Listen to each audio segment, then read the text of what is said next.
Hey folks, I just thought I'd do a little quick video about what's just sort of happened or is happening in Europe, Holland in particular. There's quite a lot of stuff going on what you're not seeing or what we're not allowed to be seen, which is like the censorship that's happening on the internet. Governments are trying to censor what can be seen and what can be said. Ireland have just brought a new bill out for hate speech, so you can't share any news other than official news. Now, this is a new bill from Ireland. I'll put a link in underneath. It's to tackle hate crime. But you have to prove yourself innocent now, and not them prove you guilty. I'm not going to read through it all. I'm not going to read through any of it actually, but I'll just flick through. But we've already got 8 laws about racism and threats to incite violence or threats to hurt anybody and things like that. But what's happened in Ireland lately is they've had a huge increase in immigration. And on one certain media platform, which was bought by the spaceman, the rocket man, there's been a lot of videos showing up of, well, certain people doing nasty things to people, including somebody who got assaulted on a bus, age 14, a 14-year-old girl, and some other stuff like fighting in the street and other things that are not being done by the Irish. And sharing any of these things could, and probably will, be classed as a hate crime. And this is the biggest problem. It's more censorship. They're trying to stop anybody from showing what's actually really happening. Now, there are people actually in need of help, but a lot of these people are not there because they're running away from wars or whatever else. They're coming for free stuff, unfortunately. And I know somebody's going to call me a racist for that, but I'm not being racist. It's a fact. You've got 50,000 people staying in hotels in UK, which there's no way they're all refugees, especially the Albanian ones. So, but that's what's happening with that. From MSN. Now, things you don't see on the normal news in MSN is what's happening in France.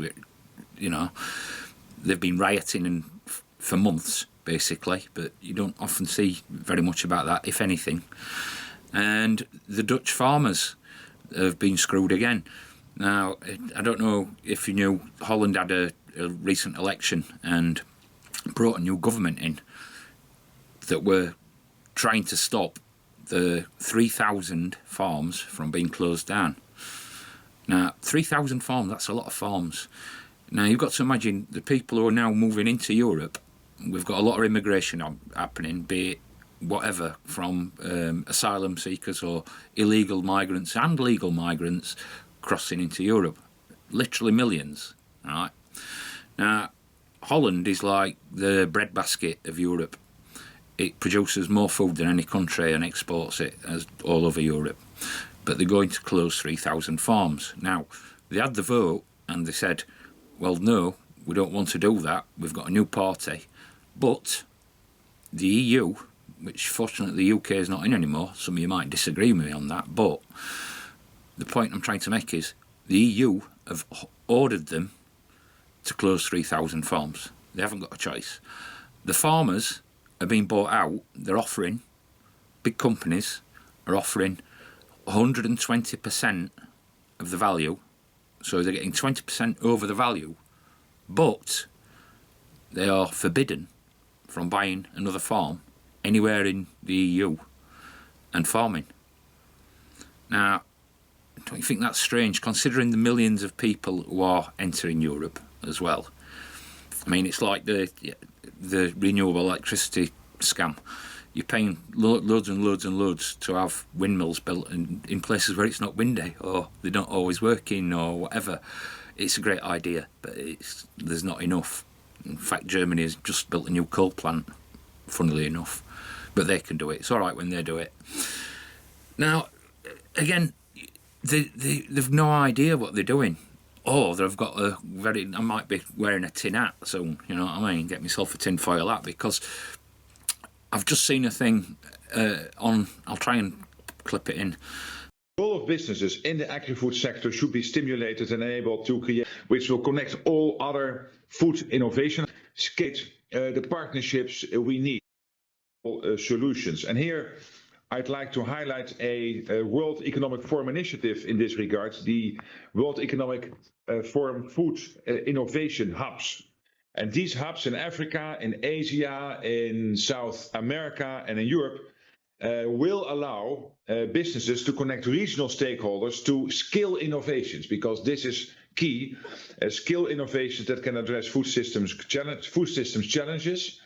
And here I'm particularly proud to announce that the Netherlands will host the global coordinating secretariat of the World Economic Forum Food Innovation Hubs. They're trying to get the food hub, 4 food hubs, all controlled by 4 giant companies in Asia, Africa, Europe, and I'm assuming the States. Who's buying all the land, the farmland in the States at the moment? That fella, that Dr. Bill, something or other, Bill Gates, you know? I mean, he's always looking after people, isn't he? He's a philanthropist. He donates millions and millions to his own company, which he gets tax relief for his own, yeah. The WEF want to be in charge of all these food hubs, or apparently are. It's their idea. Did you vote for Klaus Schwab? Did you vote for the WEF? You know, who puts money into that?